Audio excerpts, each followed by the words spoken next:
जमीनी विवाद में रिश्तों का कत्ल, चाचा ने भतीजे को गोली मारकर उतारा मौत के घाट। सहारनपुर जमीनी विवाद के चलते एक शख्स ने अपने ही भतीजे को गोली मारकर मौत के घाट उतार दिया। जानकारी के मुताबिक गंगोह कोतवाली क्षेत्र के गांव जहरा में आरोपी किरण पाल उर्फ बबली ने जमीनी विवाद के चलते गुरुवार को अपने भतीजे कुलदीप की हत्या कर दी। बताया जा रहा है कि जब जमीन को लेकर विवाद हुआ तो आरोपी किरण पाल ने कुलदीप को सटाकर गोली मार दी, जिससे उसकी मौके पर ही मौत हो गई। जानकारी के बाद पुलिस मौके पर पहुंची और जांच में जुट गई। वहीं हत्यारा चाचा मौके से फरार बताया जा रहा है। भतीजे की हत्या की थी, क्या पूरा प्रकरण में वजह रही है सर? इसमें कितनी जमीन हुई है और क्या बरामदगी हुई है?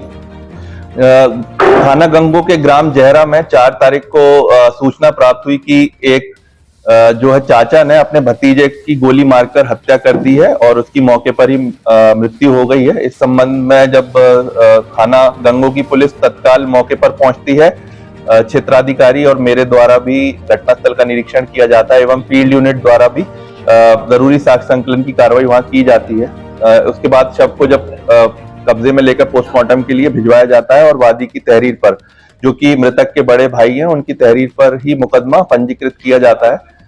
आज जो कल शाम में जो ये घटना करने वाले अभियुक्त हैं, जो अब मृतक के चाचा हैं, उनका नाम किरण पाल उर्फ बबली है। ये मूलतः तो जहरा गांव के ही हैं, बट ये काफी समय से सहारनपुर में ही रह रहे थे।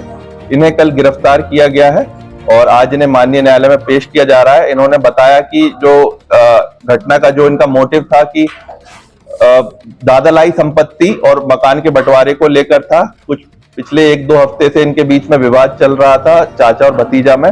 जो 2.5 बीघे की जमीन थी, ये जो है मृतक की मां के नाम पे थी और जो चाचा है वो उसे बिकवाना चाह रहे थे, उन्हें पैसे की आवश्यकता थी। मृतक जो है पीड़ित इन्हें मना कर रहे थे कि ये जमीन वो नहीं देंगे। और दूसरा जो विवाद था, ये मकान जो उनका दादालाई मकान था उसके बंटवारे को लेकर था, जिसमें वहां के लोकल जो पंचायत जो कराने वाले गांव के मौजूद लोग हैं, उन्होंने ये निर्णय करवाया था कि जो बीच से एक नींव खोदी जाएगी, जिसमें कि आधा आधा हिस्सा दोनों का रहेगा, और वो नींव भी खुदवाई जा रही थी।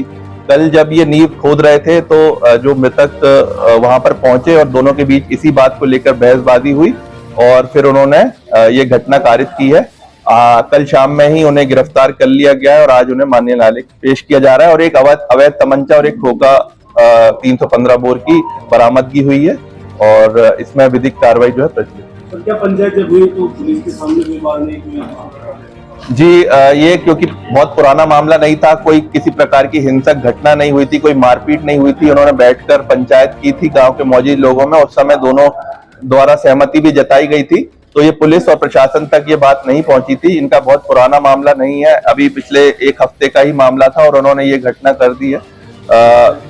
निश्चित ही तौर पे अगर पुलिस के और प्रशासन संज्ञान में आता तो इसे तहसील दिवस या समाधान दिवस पर निस्तारित किया जाता, बट इनके द्वारा किसी भी प्रकार की और गांव के द्वारा भी कोई सूचना नहीं मिली थी और ये घटना घटित हुई है। आगे भी इस तरह के कोई भी विवाद आते हैं तो हम लोग उसे भूमि विवाद रजिस्टर में चिन्हित करते हैं, ताकि इस तरह की हिंसक घटनाएं रोक सके। बट आज जो है इन्हें मात्र 24 घंटे में गिरफ्तार करके घटना का खुलासा किया गया।